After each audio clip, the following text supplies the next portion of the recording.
CTV News at 6 with Joe Perkins.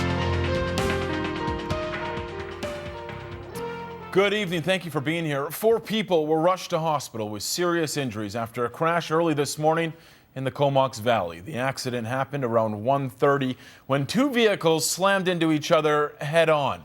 CTV's Gord Kurbis was on the scene this morning and he has the details. Emergency vehicles seal off the roadway connecting the communities of Courtenay and Cumberland. First responders are working to assist those injured in a serious collision. We're on the scene of a 2-vehicle accident. Appears to be a head-on collision. We know that there is 4 people involved. Appears to be 2 from each vehicle. The 2 cars met head-on where Cumberland Road takes a slight bend. One of the first vehicles to come upon the scene was an ambulance returning from Down Island. Our reports were that they weren't trapped. All of the airbags did deploy, and the ambulance, when they arrived on scene, were able to remove everybody. There was no one trapped.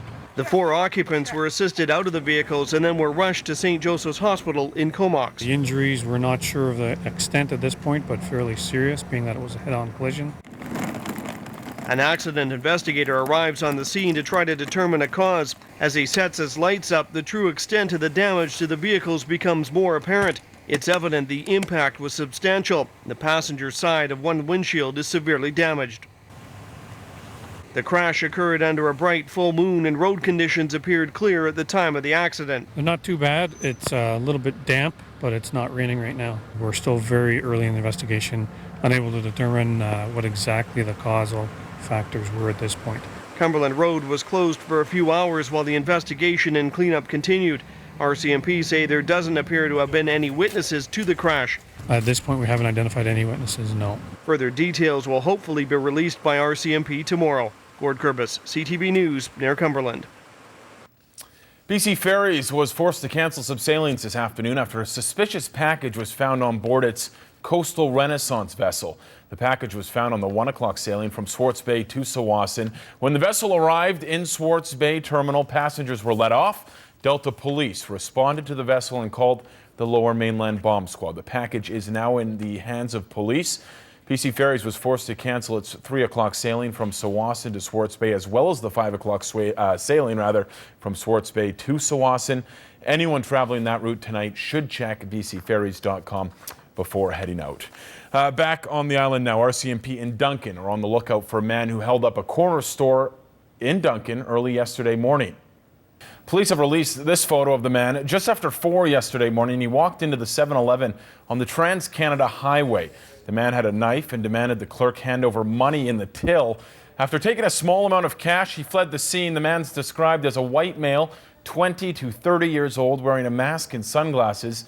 If anyone has any information on this incident, you're asked to call RCMP or Crime Stoppers.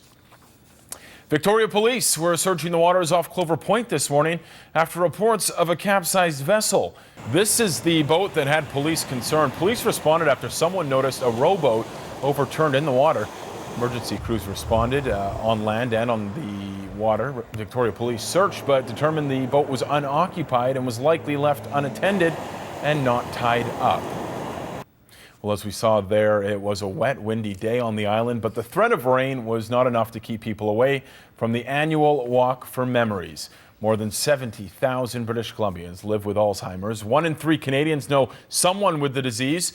It robs people of their past, their present, and their future, and that is why so many people dedicated their day today to fighting back.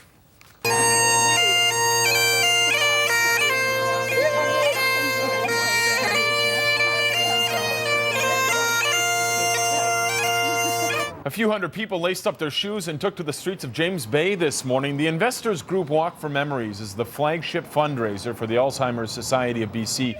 100% of the money raised benefits research and also the resource center here in Victoria. We want people to know that there's support available for families and people who are living with dementia. And the more we talk about dementia, the easier we make it for people to come forward and access information and support. Taking part today, friends and family of Stephanie Lister. Earlier this week, CTV's Stephanie Sherlock sat down with Jerry Lister. Jerry's wife was diagnosed with sudden onset Alzheimer's disease in December on her 62nd birthday. She was a great wife and she was a great partner and she was my best friend. She still is. Today, Jerry, who's a former firefighter and the founder of the Victoria Firefighters Burn Fund, donned a Stephanie Strides t-shirt and walked along with family and friends to help raise awareness. Jerry says he never thought the disease would run through his family. Well, we have a history of Alzheimer's in our family. My wife's family, Stephanie's grandmother had Alzheimer's, her aunt had Alzheimer's, her mother had Alzheimer's, who just died 2 years ago, and then Stephanie had it. Never once did we ever think that it would run through a family like that again. So, you know, I did a lot of work when it comes to early detection, and that was in the fire service. But I just want to let everybody know that if you feel that you're having some sort of memory issues, don't hesitate. Nobody will be embarrassed about it. Get out there and try to get some help, because we never know. Last year, the Walk for Memories raised more than $700,000 across the province, and this year, organizers hope to top that. This year's walk honored Victoria's Jack and Wench Hemphill. CTV's Stephen Andrew emceed the event. If you'd like more information on how you can help the Alzheimer Society of BC, you can go to alzheimerbc.org. The fight against another disease, breast cancer, took over Port McNeill last night with a unique island fundraiser that had the North Island rocking Gangnam Style.